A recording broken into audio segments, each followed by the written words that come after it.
Hello दोस्तों, कैसे हैं आप सब। आज की हमारी कहानी अच्छी लगे तो प्लीज हमारा चैनल सब्सक्राइब करें। खटखट खटखट, कौन है? पता नहीं कौन है। इतनी रात गए, बड़बड़ाते हुए सावित्री देवी ने दरवाजे के बीच बने झरोके से झांक कर देखा। अरे रमा, तुम इतनी रात गए, जानती भी हो 2 बज रहे हैं। क्या है? आंटी जी, वो बाबूजी की तबीयत खराब हो रही है, उन्हें बड़े अस्पताल लेकर ना होगा। आंटी जी, अंकल जी से कहिए ना, वो अपनी गाड़ी से उन्हें। बात बीच में काटते हुए सावित्री देवी बोली, बेटा, वो इनकी भी तबीयत खराब है, बड़ी मुश्किल से दवाई देकर सुलाया है, ऊपर से गाड़ी भी ठीक नहीं है।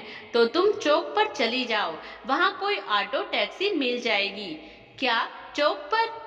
रमा की आंखें भीगी हुई थी। रात 2 बजे चौक पर माँ बाबूजी ने कभी 8 बजे के बाद घर से नहीं निकलने दिया।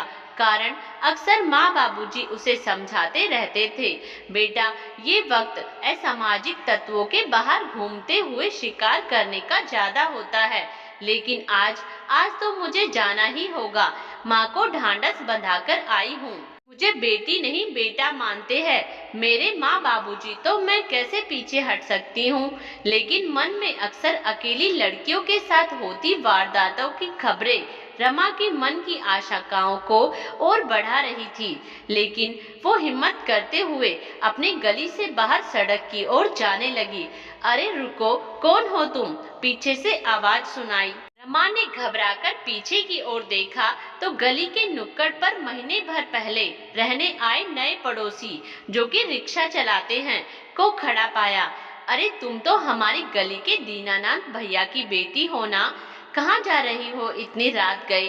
काका, वो बाबूजी की तबीयत खराब है, अस्पताल लेकर जाना है। सवारी ढूंढने। क्या दीनानाथ भैया की तबीयत खराब है? बिटिया, तुम घर चलो वापसी, कहकर वह जंजीर से बंधे अपने रिक्शा को खोलने लगे। रमा तुरंत घर पहुंची, बाबूजी को सहारा देकर उठाने की कोशिश कर रही थी कि रिक्शे वाले काका अंदर आ गए। आओ दीनानाथ भैया। सहारा देते हुए दीनानाथ जी को पकड़ते हुए रिक्शे वाले ने कहा, अरे बिटिया, भाभी जी, कुछ नहीं है, सब ठीक है, अभी डॉक्टर के पास पहुंच जाएंगे। पिछली सीट पर तीनों को बिठाकर रिक्शा पर तेजी से पैडल मारकर खींचने लगा। अस्पताल पहुंचकर रमा के साथ साथ डॉक्टरों के आगे पीछे भागते हुए दीनानाथ जी को भर्ती कराया। देखिए, थोड़ा बीपी बढ़ा हुआ था। डॉक्टर ने उन्हें दवाओं सहित थोड़ा आराम करने के लिए कहा।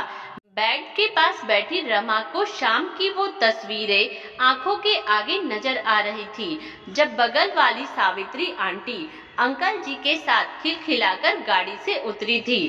तब ना तो गाड़ी खराब थी और ना अंकल जी की तबीयत। बस देखिए, ये इंजेक्शन मंगवा लीजिए, डॉक्टर ने एक पर्ची रमा की ओर बढ़ाते हुए कहा। यहाँ लाइए डॉक्टर साहब, कहकर रिक्शे वाले ने पर्ची पकड़ ली।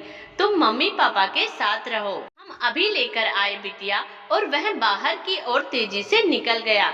रमा एकटक उसकी ओर देखती रही। एक छोटा सा चद्दर वाले मकान में रहने वाला रिक्शा वाला। गली में सभी के घर 2-3 मंजिला थे।